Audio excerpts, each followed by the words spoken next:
As of now, 14 leads for the BJP, up 12 from the last time. The Aam Aadmi Party at 9, down 13. It's very early days, but this is power play in the Delhi political league, and the BJP is off to a flying start. And one of the areas where the BJP in these very early trends is doing well is outer Delhi. You see, the BJP expected that the turn in Delhi will take place in outer Delhi. These are areas with large Jat populations, Gujar populations, much more rural in some parts. The BJP is leading in 7 out of the 11 at the moment. These are also the areas which have the unauthorized colonies. And Amit Shah, in one of the last meetings, said very clearly that we are going to give you property rights in these unauthorized colonies if we win the elections. Yes, Preeti. For example, the outer belt is where the Aam Aadmi Party, and we can take that question to Preeti, has written off some of the seats right from the beginning. Why? Kailash Gehlot switched from the Aam Aadmi Party to the BJP. Kailash Gehlot represented a lot of the Jat community in Najafgarh. Though it's interesting because there was a fair amount of anti-incumbency against him, so he switched seats to Bijwasan. But having said that, Uttam Nagar, Najafgarh, Nangloi Jat are a couple of the seats where the Aam Aadmi Party has written them away. They even stopped the campaign, the tokenism that there is involved. But they understand that they're not going to do well in the outer Delhi areas. What's interesting, is Nangloi Jat is one constituency where actually the Congress is very hopeful.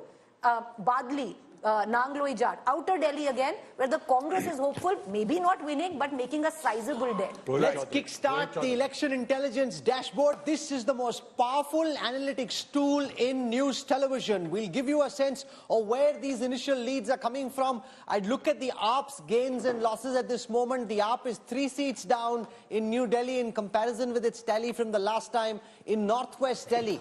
These are the 7 Lok Sabha seats of Delhi.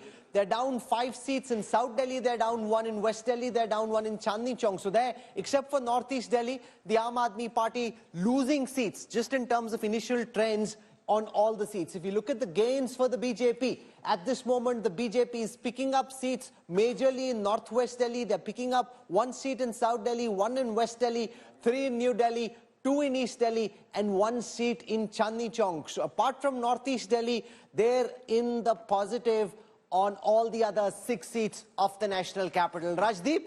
Interesting, Northeast Delhi, remember, is where the riots took place in 2020.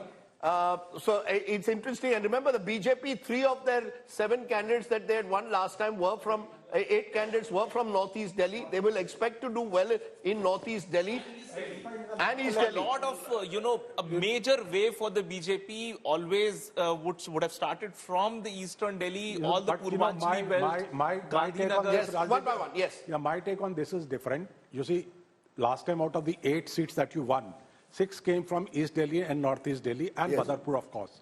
Now, these were all outskirts seats. Where BJP has been losing are in its strongholds of the New Delhi. New Delhi and South Delhi. Not New Delhi and Chandni Chowk. South Delhi is today outskirt Delhi. New Delhi and Chandni Chowk. West Delhi. These are the areas, and 34 seats. As I mentioned last time also, 34 Bania Punjabi seats. In Chandni Chowk at the moment, it's the AAP which is ahead. In Chandni Chowk at the moment. So the AAP is holding on. Chandni Chowk, you mean the assembly constituency? Yeah, the Lok Sabha constituency, you then make it into assembly constituency. The fact is, if the AAP is not being wiped out in these early trends. That's very clear. So there are parts of Delhi where the AAP is holding its own. Yeah, so if in these areas, if AAP is holding its own, these are the Punjabi Bania areas. Punjabi Bania are the votes which shift from Lok Sabha to Vidhan Sabha to Aam Aadmi Party. If they are going to stay with BJP, BJP is But in New Delhi at the moment, it is BJP leading in 4, AAP in 1. So New Delhi, which is of course where you would have a lot of government employees, you would perhaps have less JJ clusters. Those are the areas where at the moment in the middle class bastion, the BJP is making some kind of a comeback. So that explains the early lead of the BJP. We can look at the urban-rural breakup in the national capital. We have leads currently for 25 urban seats in Delhi. Urban seats are defined as those seats where more than 60% of the total voters live in urban clusters. Here you've got the BJP currently leading on 13, the Aam Aadmi Party on 11. The AAP is down 13 seats from the last time. The BJP is up a whopping 12 seats. The Congress up one from the last time. This is as far as urban seats are concerned. If you look at the rural seats, there are 8 seats in Delhi which are classified as rural seats, where more than 60% of the population lives in rural areas. The BJP is leading on 4 of those, the Aam Aadmi Party on 2. It's not looking good from the Aam Aadmi Party's perspective. 17 seats down from the last time. But the problem is, Rajdeep, when you start with 62, it's never going to look good. It'll always be a slippery slope because of your high starting point. And if the BJP starts at 8, no matter where it goes, it's always going to look good because it's the base effect. Sure it is, but there is obviously what is very clear is this is very different to 2015 and 20. We can say that very safely. Those were landslide elections. Whatever happens today, at the end of the day, for the Aam Aadmi Party, they are not replicating 2015 and 20. That's very clear. But they'd be happy, Rajdeep. There's a sense right now in the Aam Aadmi Party as well that if they win this election, if there is an outside chance that the Aam Aadmi Party wins this election, it is it's enough for them. Because it's not about getting 50 or over 50. Now the mood in the Aam Aadmi Party is very clear that they need to win this election, and that would be enough. No, but the mood has also changed. For a very long time, Rajat, AAP and its acolytes were convinced that they're getting 50 plus. Exactly. 50 par, 55 par, aa rahi hai ji, jeet rahe hain ji. For a long time, they believed their own rhetoric. It's only towards the end, when they realized that the ground was slipping from underneath their feet. Well, it's been only in the last 10 days, Delhi public took such a sharp U-turn in their choice of, who's going to lead. To that, in the war room of Aam Aadmi Party, when about 15 days back, 18 days back, it was being said that we are winning, 50 seat jeet rahi ho.